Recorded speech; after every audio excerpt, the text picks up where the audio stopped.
നമസ്തേ, ഞാൻ doctor ജിത്തിന ശുഭുലാൽ, V ചന്ദ്രൻ ഗുരുക്കൾ, Kairali ayurvedic hospital, Karanthur, Kozhikode. കേരളീയർക്ക് മഴക്കാലം കർക്കിടക മാസമാണ്. മഴക്കാലം പ്രകൃതിയെ മാത്രമല്ല ശരീരത്തെയും മനസ്സിനെയും കൂടി തണുപ്പിക്കുന്നു. ഈ സമയത്ത് ശരീരോഷ്മാവ് കുറയുന്നു.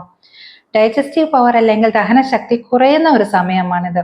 ദഹനശക്തി അല്ലെങ്കിൽ അഗ്നിബലം കുറയുമ്പോൾ ശരീരബലവും കുറയുന്നു. അതുകൊണ്ട് തന്നെ കർക്കിടക മാസത്തിൽ അസുഖങ്ങൾ വരാനുള്ള സാധ്യത കൂടുതലാണ്.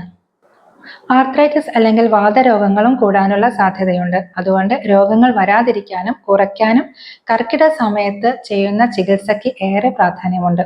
7 മുതൽ 14 ദിവസം വരെ ചെയ്യാവുന്ന അഭ്യംഗം അല്ലെങ്കിൽ ഉഴിച്ചിൽ കുട്ടികൾ മുതൽ പ്രായം ചെന്നവർക്ക് വരെ ഒരുപോലെ ഗുണപ്രദമാണ്. കൂടാതെ ഓരോരുത്തരുടെയും പ്രായത്തിനും പ്രകൃതിക്കും ആരോഗ്യത്തിനും അനുസരിച്ചുള്ള തൈലങ്ങൾ വിദഗ്ധ നിർദ്ദേശപ്രകാരം തിരഞ്ഞെടുക്കുന്നതാണ് നല്ലത്.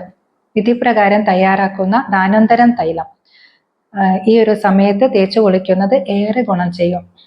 രാവിലെ എഴുന്നേൽക്കുമ്പോൾ അനുഭവപ്പെടുന്ന വേദനകൾക്കും തേയ്മാനം മൂലമുള്ള വേദനകൾക്കും വി ചന്ദ്രൻ ഗുരുക്കൾ കൈരളി വൈദ്യശാലയിൽ ഞങ്ങൾ തന്നെ തയ്യാറാക്കുന്ന തൈലങ്ങൾ ഏറെ ഗുണപ്രദമാണ്. ആവശ്യമുള്ളവർ തന്നിട്ടുള്ള നമ്പറിൽ കോൺടാക്ട് ചെയ്യുക.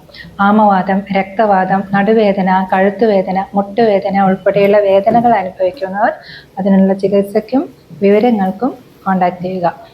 കൂടാതെ ലിങ്കിൽ ക്ലിക്ക് ചെയ്ത് ഗ്രൂപ്പിൽ ജോയിൻ ചെയ്യുക. അങ്ങനെയാണെങ്കിൽ നിങ്ങളുടെ സംശയങ്ങൾ എന്നോട് നേരിട്ട് ചോദിക്കാവുന്നതാണ്. ഈ അറിവ് നിങ്ങൾക്ക് ഉപകാരപ്രദമായെന്ന് വിചാരിക്കുന്നു. ഇനിയും ഇത്തരത്തിലുള്ള ഹെൽത്ത് റിലേറ്റഡ് ഇൻഫോർമേഷൻസ് ലഭിക്കാനായി ഈ ചാനൽ സബ്സ്ക്രൈബ് ചെയ്യുക. ഇനി അടുത്ത വീഡിയോയിൽ കാണാം.